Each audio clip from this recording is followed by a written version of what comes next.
इंद्रिय दिलेली आहेत, किती प्रेमळपणाने दिलेली आहेत इंद्रिय. म्हणून पहा, एखादं जर इंद्रिय नसलं तर माणसाची किती हानी होईल हो. सहज एक थोडासा दृष्टांत सांगतो. दृष्टांत असा आहे की एक धनगर बकरी सारीत होता. तो मेंढपाळ झोपला आणि त्याची बकरी जरा आडबाजूला गेली. तर उठून पाहतो तर बकरी नाहीत. म्हणून इकडे तिकडे सैरा वैरा धावायला लागला. तर एक मोटकरी मोठ हाकीत होता. त्या मोटकऱ्याला जाऊन विचारलं, माझी बकरी पाहिली का? म्हणून मोटकऱ्याला काय ऐकाय आलं नाही, तो बहिराच होता. त्याने असा हात वर केला, जा मला काही माहीत नाही असं म्हणून त्याला हात वर केल्यामुळं त्या धनगराला वाटलं या साईडला बकरी गेली. त्या साईडला गेला, बकरी सापडली, घेऊन आला आणि म्हणला या मोटकरीने सांगितल्यामुळं आपण त्याला एक मोडकी मेंढी देऊया. मग मोडकी मेंढी हातात धरली आणि त्याला म्हणला धर. मोटकरी म्हणला, अरे बाबा, सकाळपासून मी मोठ हाकतोय, जराही बाजूला गेलो नाही, तुझी मेंढी मी काय मोडलेली नाही.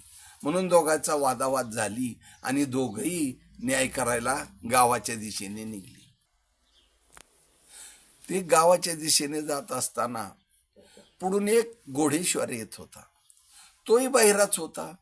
घोडेश्वर आला तर दोघांनी दोन्ही बाजूनी घोडं धरलं आणि धनगरांनी सांगितलं, माझी बकरी यांनी सांगितल्यामुळे मी याला एक मेंढी देतोय, तर हा घेत नाही आणि मलाच मारायला धावतोय.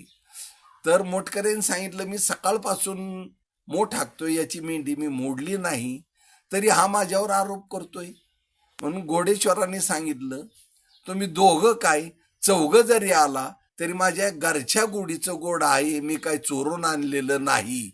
म्हणून त्या तिघाची वादावाद झाली. मग घोडेश्वरांनी घोडं फिरवलं आणि गावामध्ये गेली. पाटलाची इथं गेल्यावर पाटलाला होत्या दोन बायका. आता दोन बायका असल्याच्या नंतर पाटला त्यांचे वादाविवाद झालून पाटलांनी दोन्ही बायका घराच्या बाहेर काढल्या होत्या. घराच्या बाहेर काढल्यावर ही तीन माणसं तिथं गेली. धनगरांनी सांगितलं, माझी बकरी सांगितल्यामुळे याला मेंढी देतोय, आणि मोटकऱ्यांनी सांगितलं, याची मेंढी मी मोडली नाही तरी माझ्यावर आरोप करतोय.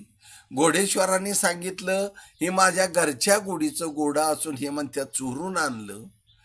तर पाटलांनी सांगितलं, हे पा, तुम्ही तिघं आलात, पण अख्खं गाव जरी घेऊन आलात तरी मी एकीला बी घरात घेणार नाही, कारण पाटील बी बहिरा होता.